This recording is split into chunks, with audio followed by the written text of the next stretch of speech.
Chapter 16. The Doctor Comes with Presents.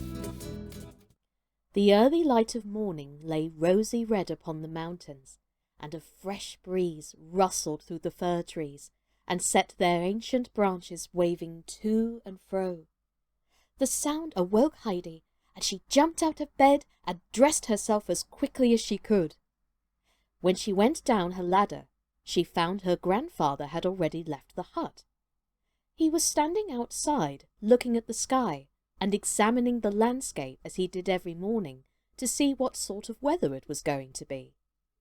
Little pink clouds were floating over the sky that were growing brighter and bluer with every minute, while the heights and the meadowlands were turning gold under the rising sun, which was just appearing above the topmost peaks. "Oh, how beautiful! How beautiful!" "Good morning, Grandfather!"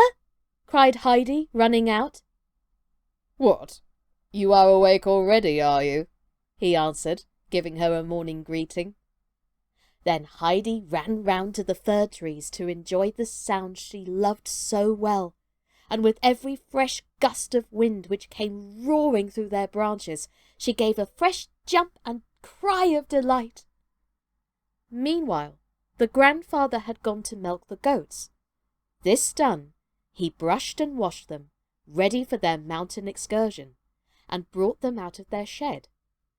As soon as Heidi caught sight of them, she ran and embraced them, and they bleated in return, while they vied with each other in showing their affection by poking their heads against her and trying which could get nearest her. When the lively little bear gave rather too violent a thrust, she only said, "No, Little Bear, you are pushing like the Great Turk," and Little Bear immediately drew back his head and left off his rough attentions, while Little Swan lifted her head and put on an expression as much as to say, "No one shall ever accuse me of behaving like the Great Turk." Peter's whistle was heard, and all the goats came along, leaping and springing, and Heidi soon found herself surrounded by the whole flock, pushed this way and that by their obstreperous greetings. But at last she managed to get through them to where Snowflake was standing, for the young goat had in vain striven to reach her. Peter now gave a last tremendous whistle in order to startle the goats and drive them off, for he wanted to get near himself to say something to Heidi. The goat sprang aside, and he came up to her. "Can you come out with me today?" he asked, evidently unwilling to hear her refuse. "I am afraid I cannot, Peter," she answered. "I am expecting them every minute from Frankfurt, and I must be at home when they come." "You have said the same thing for days now," grumbled Peter. "I must continue to say it till they come," replied Heidi. "How can you think, Peter, that I would be away when they came? As if I could do such a thing." "They would find Uncle at home," he answered with a snarling voice. But at this moment the grandfather's stentorian voice was heard. "Why is the army not marching forward? Is it the field marshal who is missing, or some of the troops?" Whereupon Peter turned and went off, swinging his stick round so that it whistled through the air, and the goats, who understood the signal, started at full trot for their mountain pasture, Peter following in their wake. Since Heidi had come back to her grandfather, she had learned to do many things about the house. She put her bed in order every morning, patting and stroking it till she had got it perfectly smooth and flat. Then she went about the room downstairs, put each chair back in its place, and if she found anything lying about, she put it in the cupboard. After that, she fetched a duster, climbed on a chair, and rubbed the table till it shone again. When the grandfather came in later, he would look around well pleased and say to himself, "We look like Sunday every day now. Heidi did not go abroad for nothing. After Peter had departed, and she and her grandfather had breakfasted, Heidi began her daily work as usual, but she did not get on with it very fast. It was so lovely out of doors today, and every minute something happened to interrupt her in her work. Now it was a bright beam of sun shining cheerfully through the open window, and seeming to say, "Come out, Heidi! Come out! Come out!" Heidi felt she could not stay indoors, and she ran out in answer to the call. The sunlight lay sparkling on everything round the hut, and on all the mountains and far away along the valley, and the grass slope looked so golden and inviting that she was obliged to sit down for a few minutes and look about her.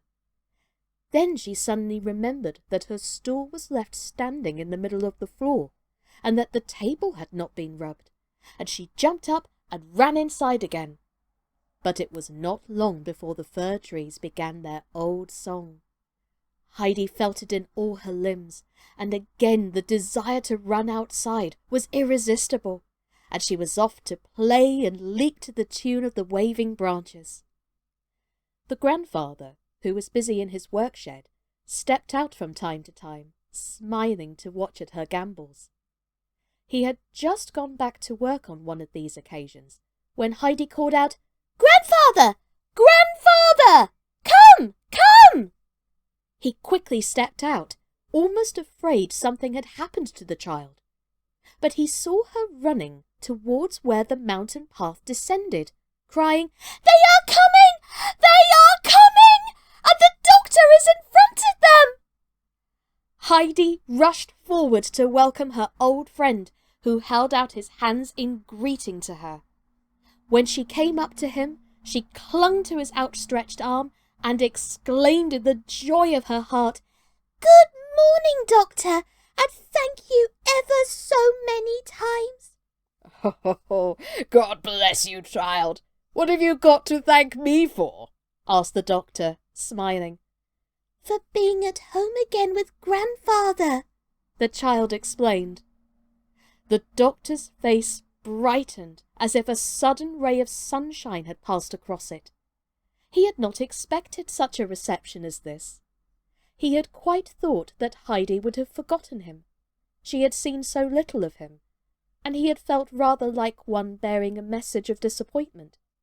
But instead, here was Heidi, her eyes dancing for joy and full of gratitude and affection, clinging to the arm of her kind friend. He took her by the hand with fatherly tenderness. "Take me now to your grandfather, Heidi, and show me where you live." But Heidi still remained standing, looking down the path with a questioning gaze. "Where are Clara and Grandmother?" she asked. "Ah, now I have to tell you something which you will be as sorry about as I am," answered the doctor. "You see, Heidi, I have come alone. Clara was very ill and could not travel, and so the grandmother stayed behind too. But next spring, when the days grow warm and long again, they are coming here for certain." Heidi stood motionless for a second or two, overcome by the unexpected disappointment. She suddenly remembered that the doctor had really come anyway.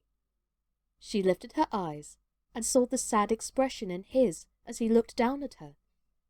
She had never seen him with that look on his face when she was in Frankfurt. It went to Heidi's heart. She could not bear to see anybody unhappy, especially her dear doctor.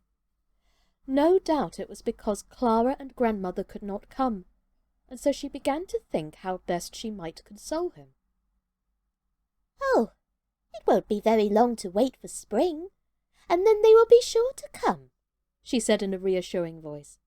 "Time passes very quickly with us, and then they will be able to stay longer when they are here, and Clara will be pleased at that. Now, let us go and find Grandfather." Hand in hand with her friend, she climbed up to the hut. She was so anxious to make the doctor happy again that she began once more assuring him that the winter passed quickly on the mountain, and that summer would be back again before they knew it. And she became so convinced of the truth of her own words that she called out quite cheerfully to her grandfather as they approached, "They have not come today, but they will be here in a very short time." The doctor was no stranger to the grandfather, for the child had talked to him so much about her friend. The old man held out his hand to his guest in friendly greeting. Then the two men sat down in front of the hut. The doctor whispered to Heidi that there was something being brought up the mountain which had travelled with him from Frankfurt, and which would give her even more pleasure than seeing him. Heidi got into a great state of excitement on hearing this, wondering what it could be. The old man urged the doctor to spend as many of the beautiful autumn days on the mountain as he could, and at least to come up whenever it was fine. He could not offer him a lodging, as he had no place to put him. He advised the doctor, however, not to go back to Ragaz, but to stay at Durfley, where there was a clean, tidy little inn. Then the doctor could come up every morning, which would do him no end of good, and if he liked, he, the grandfather, would act as his guide to any part of the mountains he would like to see. The doctor was delighted with this proposal, and it was settled that it should be as the grandfather suggested. Uncle now rose and went indoors, returning in a few minutes with a table which he placed in front of the seat. "There, Heidi. Now run in and bring us what we want for the table," he said. "The doctor must take us as he finds us. If the food is plain, he will acknowledge that the dining-room is pleasant." "I should think so indeed," replied the doctor as he looked down over the sunlit valley, "and I accept the kind invitation. Everything must taste good up here." Heidi ran backwards and forwards as busy as a bee, and brought out everything she could find in the cupboard. The grandfather, meanwhile, had been preparing the meal, and now appeared with a steaming jug of milk and golden brown toasted cheese. Then he cut some thin slices from the meat he had cured himself in the pure air, and the doctor enjoyed his dinner better than he had for a whole year past. "Our Clara must certainly come up here," he said. "It would make her quite a different person, and if she could eat for any length of time as I have today, she would grow plumper than anyone has ever known her before." As he spoke, a man was seen coming up the path, carrying a large package on his back. When he reached the hut, he threw it on the ground and drew in 2 or 3 good breaths of the mountain air. "Ah, here's what's travelled with me from Frankfurt," said the doctor, rising, and he went up to the package and began undoing it, Heidi looking on in great expectation. After he had released it from its heavy outer covering, "There, child," he said. "Now you can go on unpacking your treasures yourself." Heidi undid her presents one by one until they were all displayed. She could not speak from wonder and delight. Not till the doctor opened the large box to show Heidi the cakes that were for the grandmother to eat with her coffee did she at last give a cry of joy, exclaiming, "Now grandmother will have nice things to eat!" And she wanted to pack everything up again and start at once to give them to her. But the grandfather said he should walk down with the doctor that evening, and she could go with them and take the things. Heidi next found the packet of tobacco, which she ran and gave to her grandfather. He was so pleased with it that he immediately filled his pipe with some, and the 2 men then sat down together again, the smoke curling up from their pipes as they talked of all kinds of things, while Heidi continued to examine first one and then another of her presents. Suddenly she ran up to them, and standing in front of the doctor, waited till there was a pause in the conversation, and then said, "No, the presents have not given me more pleasure than seeing you, Doctor." The two men could not help laughing, and the doctor answered that he should never have thought it.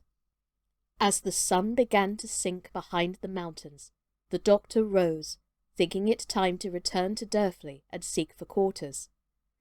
The grandfather carried the cakes and the shawl and the large sausage, and the doctor took Heidi's hand as they all three started down the mountain. Arrived at Peter's home, Heidi bid the others good-bye. She was to wait at grandmother's till her grandfather, who was going on to Durfley with his guest, returned for her. As the doctor shook hands with her, she asked, "Would you like to come out with the goats tomorrow morning?" For she could think of no greater treat to offer him. "Agreed," answered the doctor. "We will go together." Heidi now ran in to the grandmother.